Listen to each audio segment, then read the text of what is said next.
মাঠে নামার আগে সাজঘরে প্রার্থনা ঋষভ পান্থের। প্রত্যাবর্তনের শতরান থালে এলো কার আশীর্বাদে? 2022 সালের ডিসেম্বরে পন্থ শেষ টেস্ট খেলেছিলেন বাংলাদেশের বিরুদ্ধে। দুর্ঘটনার পর সেই বাংলাদেশের বিরুদ্ধেই টেস্ট ক্রিকেটে প্রত্যাবর্তন ঘটল তার, এবং সেই ইনিংসকে স্মরণীয় করে রাখলেন ঋষভ পান্থ। হ্যালো অ্যান্ড ওয়েলকাম গরিবের ক্রিকেট জ্ঞান ইউটিউব পেজে আরও একবার সকলকে স্বাগত জানাই। 20 মাসেরও বেশি সময় পর টেস্ট খেলতে নেমেছিলেন ঋষভ পান্থ। 2022 সালের 30শে ডিসেম্বর ভয়াবহ গাড়ি দুর্ঘটনার পর চেন্নাইয়ে বাংলাদেশের বিরুদ্ধে প্রথম টেস্ট খেললেন ঋষভ পান্থ।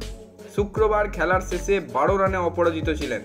শনিবার ব্যাট করতে নামার আগে সাজঘরে প্রার্থনা করতে দেখা গিয়েছিল ঋষভ পান্থকে। দুর্ঘটনার অভিঘাত সামলে গত আইপিএলে পান্থ ফিরেছিলেন প্রতিযোগিতামূলক ক্রিকেটে। তারপর ভারতীয় দলের হয়ে সাদা বলের ক্রিকেট খেলেছেন, এমনকি টি-20 বিশ্বকাপ জয়ী দলেও ছিলেন কিন্তু তরুণ এই উইকেট রক্ষক ব্যাটার। সাদা বলের ক্রিকেট খেললেও দুর্ঘটনার পর দেশের হয়ে লাল বলের ক্রিকেট খেলেছেন এই প্রথমবার। ক্রিকেটারদের কাছে টেস্ট ক্রিকেটের গুরুত্ব কিন্তু আলাদাই, পন্থ কিন্তু তার ব্যতিক্রম নয়। আমরা সাদা বলের ক্রিকেটে তার প্রত্যাবর্তন দেখেছি, এবার অপেক্ষায় ছিলাম লাল বলের ক্রিকেটে তার প্রত্যাবর্তন দেখার। 632 দিন পর টেস্ট খেলতে নামা ঋষভ পান্থ নিজের সেরাটা উজাড় করে দিতে চেয়েছিলেন। শনিবারের মাঠে নামার আগে তিনি প্রার্থনা করলেন।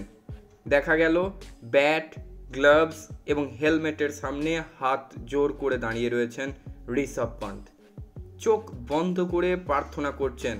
মাঠে নামার আগে পন্থের প্রার্থনা করার ছবি অবশ্যই ভাইরাল হয়েছে সমাজ মাধ্যমে, কারণ ঋষভ পান্থ এমন একটা মেন্টালিটির প্লেয়ার যার জন্য টেস্ট ফরম্যাটটা আইডিয়াল। এবং এই 2 বছরের টেস্ট সার্কেলে ভারতীয় টিম যদি কোনো প্লেয়ারকে সব থেকে বেশি মিস করে থাকে সেটা ঋষভ পান্থ। তিনি এই ফরম্যাটটা সব থেকে ভালো বোঝেন। আজ 634 দিনের মাথায় তিনি ফিরলেন, রাজকীয়ভাবেই ফিরলেন। ঋষভ পান্থ ইজ ব্যাক। উইকেট রক্ষক ব্যাটারের প্রার্থনা বিফলে যায়নি। ষষ্ঠ টেস্টে 100 রান পেয়েছেন ঋষভ পান্থ। প্রথম ইনিংসে দুর্ধর্ষ ব্যাটিং করলেও 39 রানে প্যাভিলিয়নে ফিরতে হয়। দ্বিতীয় ইনিংসে 128 বলে 109 রানে ইনিংস এসছে তার ব্যাট থেকে। 13টি চারের পাশাপাশি মেরেছেন 4টি ছক্কা। শুভমান গিলের সাথে জুটি বেঁধে বাংলাদেশের বিরুদ্ধে দলকে পৌঁছে দেন গুরুত্বপূর্ণ জায়গায়, জয়ের জায়গায়। Thank you very much Rishabh Pant. আজকের মতো ভিডিও এই পর্যন্তই।